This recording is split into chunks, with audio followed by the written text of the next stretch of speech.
भोंदू जमींदार के खेतों में काम करने निकला था, तभी रास्ते में उसे गांव की ही एक औरत दिखती है। अरे भोंदू भाई साहब, मैं तो आपको देखकर हैरान ही रह गई। आपके सर पर तो अब एक भी बाल नहीं बचा है। वैसे सच कहूँ तो अभी पिता बनने की उम्र में दादा लग रहे हैं आप।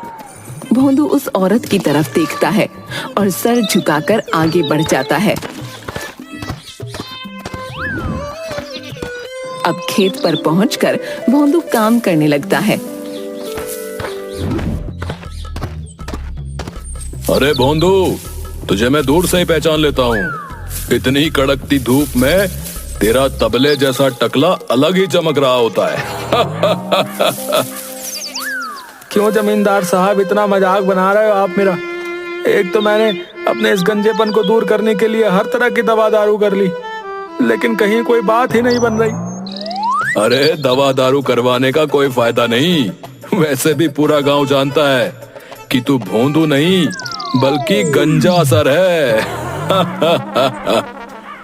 क्या बताऊं मालिक, जब से माता पिता गुजरे हैं तब से तो मेरे सर पर सारी जिम्मेदारियां आ गई हैं, और जिम्मेदारियों के साथ चिंता और बुढ़ापा भी शादी के बाद ही आ गया।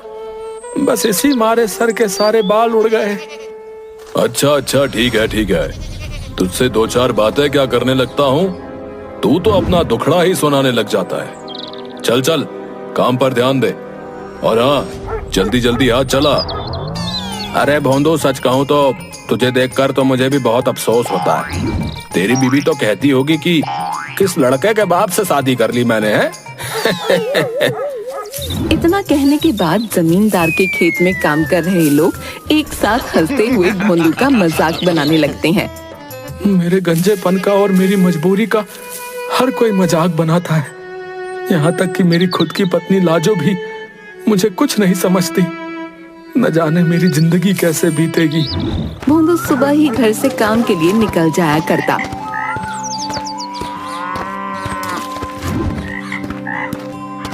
और देर शाम घर लौटता। जब भोंदू शाम के समय घर लौटता है, आ गए आप? क्या बात है, आज तो मेरा चंद्र ग्रहण उदास है, और इस उदासी का कारण मैं जान सकती हूँ क्या है? किसी ने भाव नहीं दिया, या फिर कोई तुम्हारे इस गंजेपन का मजाक बना गया? एक गिलास पानी मिलेगा, बड़ी मेहरबानी होगी। हाँ, क्यों नहीं, ये लो पानी।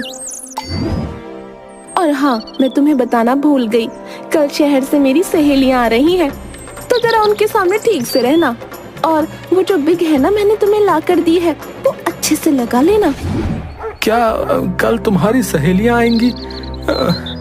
अब वो भी मेरा मजाक बनाएंगी। नहीं, उन्हें मना कर दो, यहाँ आने की कोई जरूरत नहीं है, बोल दो। जितना तुमसे कहा है उतना करना, और बिना बिग के मेरी सहेलियों के सामने आने की जरूरत नहीं है। और अगर आए तो तुम्हें छोड़कर चली जाऊंगी, मैं याद रखना। मेरी सहेलियों के पतियों को देखा है, इतने सुंदर और अच्छे दिखते हैं, जिन्हें देखकर तुम्हें खुद पर शर्म आएगी। न जाने मैं भी किस दुविधा में फंसा हुआ हूँ।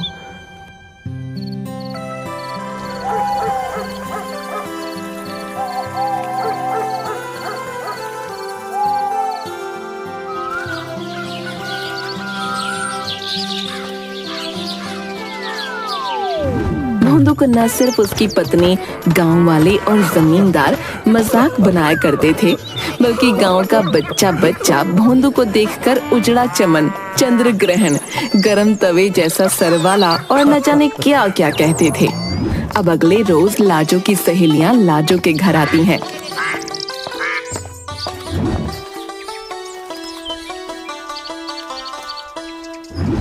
अरे लाजो, पहले से तो तू और भी ज्यादा सुंदर हो गई है। क्या बात है, लगता है जीजा जी तुझे खूब खिलाते पिलाते हैं।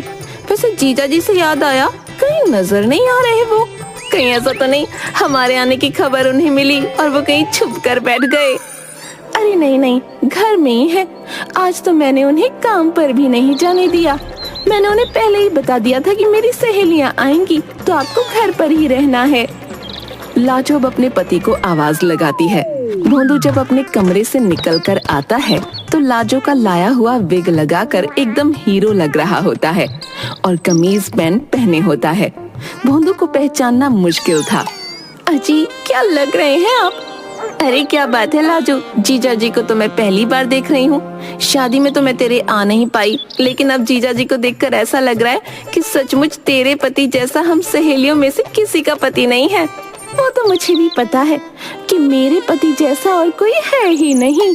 लाजो, सच बताऊं तुझे तो मेरे पति के एक एक बाल सर से गिर चुके हैं।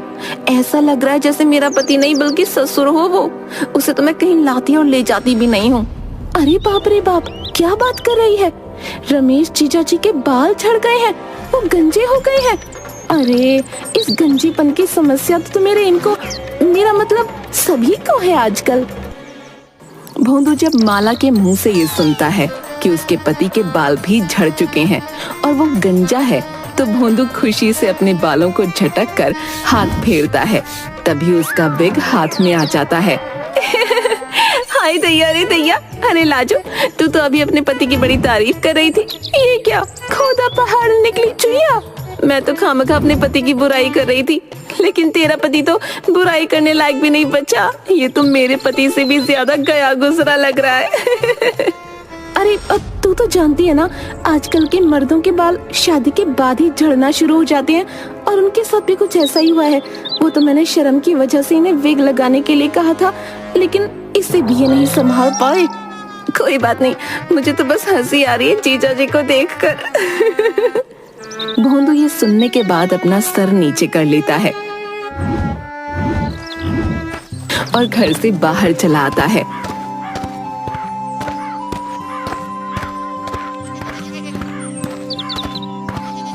अब देर शाम जब भोंदू घर लौट कर आता है तो लाजो अपने पति से खूब लड़ती झगड़ती है।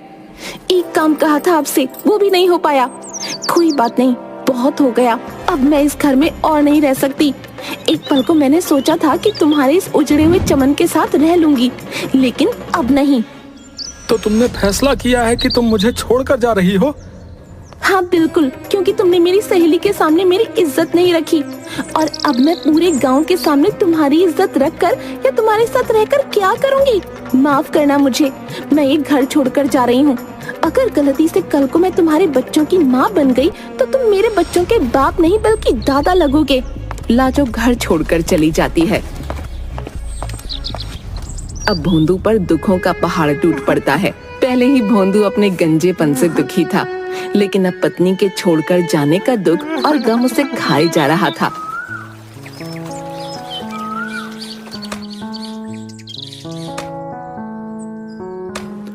अरे भोंदू, क्यों इतना उदास रहता है? अब तेरी बीवी तुझे और तेरे इस तन्हा गंजेपन के साथ तुझे छोड़ गई है, तो तुझे ऐसे ही रहना होगा, क्योंकि तुझे गांव की लड़की तो क्या औरतें भी भाव न दे। तभी वहाँ जमींदार आता है। अरे अरे, क्यों बेचारे भोंदू का मजाक बना रहे हो भाई? हैं? अभी तो इसकी बीवी ही इसे छोड़ कर गई है, वरना जैसे इसके हालात हैं उस हिसाब से तो ये खुद दुनिया छोड़कर चला जाए। वहाँ मौजूद सभी लोग भोंदू का मजाक बनाकर हंसने लगते हैं, लेकिन भोंदू चुपचाप उनकी बातें सुनकर काम करने में लगा होता है। अब देर शाम भोंदू जमींदार से पैसे मांगने की बजाय गांव छोड़कर जाने का फैसला लेता है। शाम का समय था और भोंदू जंगल की तरफ निकल पड़ता है। गांव के लोग मेरा मजाक बनाते हैं। मेरी पत्नी मुझे छोड़कर जा चुकी है। जब भी बच्चे मुझे देखते हैं तो वो भी मुझे इज्जत नहीं देते, और ये सब मेरे इस गंजेपन की वजह से हो रहा है। मैं अब इस गांव में कभी लौटकर नहीं आऊंगा। भोंदू इतना कहकर दुखी हो ही रहा होता है कि तभी उसके कानों में एक आवाज आती है। अरे कोई तो मुझे बचाओ, अरे मेरी मदद करो भैया, अरे कोई मुझे इस गड्ढे से निकालो। लगता है कोई मुसीबत में है, मुझे जाना होगा, लेकिन आसपास कोई नजर भी तो नहीं आ रहा। भोंदू उस आवाज की तरफ बढ़ता है तो देखता है कि पास के गड्ढे में बैसाखी के सहारे पर एक लंगड़ा आदमी छोटे से गड्ढे से निकल नहीं पा रहा था, जिसे भोंदू उस गड्ढे से निकालता है। अरे धन्यवाद आपका जो आपने मेरी मदद की। मैं यहीं पास में एक झोपड़ी में रहता हूँ। मेरा नाम चुंबक राम है, लेकिन एक पैर से अपाहिज होने की वजह से मैं इस छोटे से गड्ढे से भी आसानी से निकल नहीं पा रहा था। लेकिन आप कौन? मैंने आपको आज से पहले तो देखा नहीं। मेरा नाम भोंदू है और मैं पास के गांव में रहता था, लेकिन अब इस गांव को छोड़कर जा रहा हूं क्योंकि मेरे इस गंजेपन का लोग मजाक बनाते हैं। यहाँ तक कि मेरी पत्नी मुझे छोड़कर जा चुकी है। भोंदू लंगड़े चुंबक राम को सारी बात बता देता है। हाँ बिल्कुल, क्योंकि तुमने मेरी सहेली के सामने मेरी इज्जत नहीं रखी, और अब मैं पूरे गांव के सामने तुम्हारी इज्जत रखकर या तुम्हारे साथ रहकर क्या करूंगी? माफ करना मुझे, मैं ये घर छोड़कर जा रही हूँ। उसके बाद वो लंगड़ा आदमी भोंदू को अपने छोटे से झोपड़े में आसरा देता है। अरे तुम जब तक चाहे यहाँ रह सकते हो, मैं यहाँ अकेला रहता हूँ।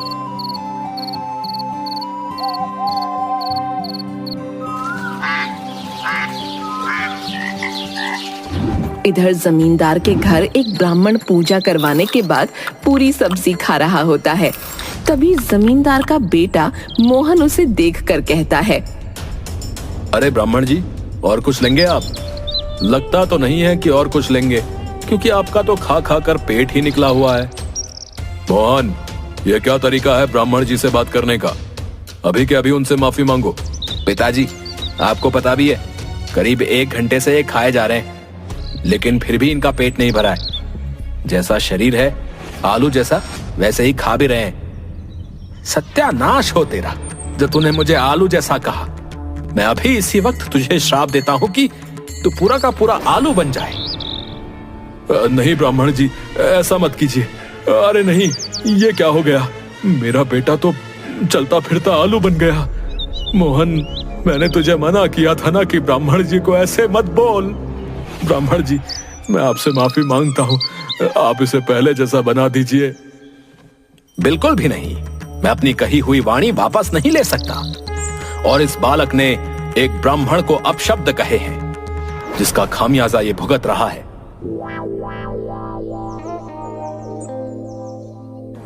जमींदार उस ब्राह्मण के पैरों में गिर पड़ता है और रोने लगता है। यहाँ तक कि जमींदार ब्राह्मण से लाख गुहार लगाता है कि वो उसके बेटे को पहले जैसा कर दे।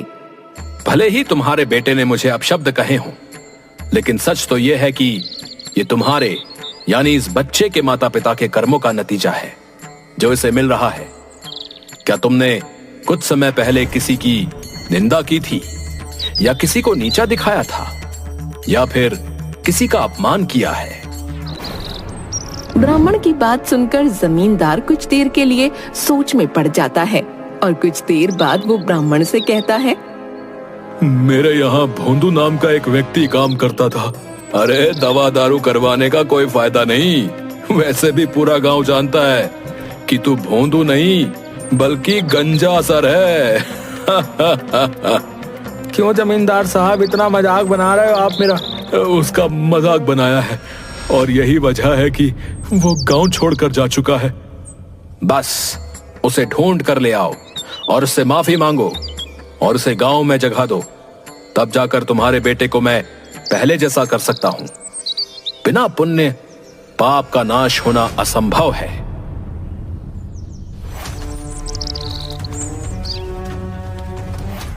जमींदार अब कड़ी मेहनत लगाकर अपने आदमियों से भोंदू को ढूंढने को कहता है।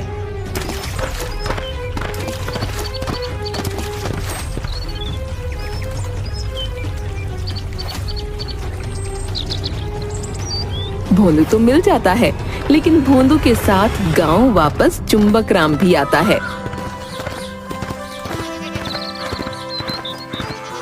अब दोनों गांव आते हैं तो ब्राह्मण जमींदार के बेटे मोहन को आलू से वापस इंसान बना देता है।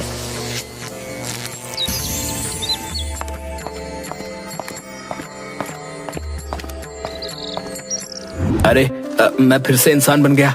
अरे मैं फिर से इंसान बन गया।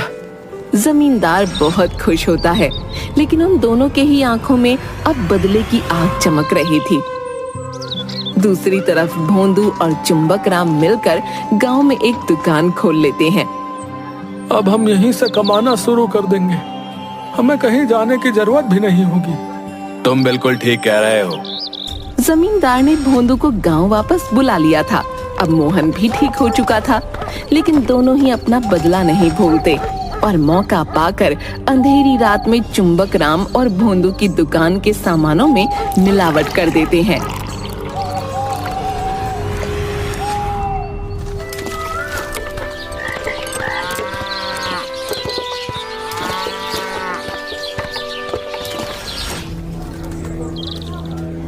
तुम गांव वाले इस लंगड़े और गंजे को यहाँ से मारते हुए निकालोगे।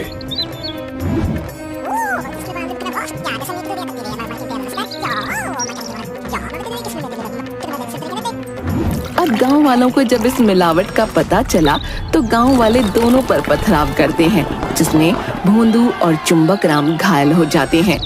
तभी वहाँ से ब्राह्मण गुजर रहा होता है। मुझे पूरा यकीन है इन दोनों ने ऐसा बिल्कुल भी नहीं किया है। चाहे तो मैं इसका सबूत दे सकता हूँ। इस सबूत को लोगों के सामने लाने के लिए ब्राह्मण अपनी शक्तियों से समय को पीछे लेकर जाता है, जहाँ गांव वाले साफ साफ देख पाते हैं कि रात के अंधेरे में जमींदार और उसके बेटे ने भोंदू और चुंबक राम की दुकान के सामान में मिलावट की है। तो चोर आप लोगों के सामने है, पथराव इन पर कीजिए और इन्हें निकाल दीजिए गांव से बाहर, ताकि ऐसी गलती दोबारा ना हो। अरे गांव वालों, देखते क्या हो, मारो इन्हें और निकाल दो गांव से। हाँ, ये लोग यहाँ रहने के लायक नहीं है। हाँ।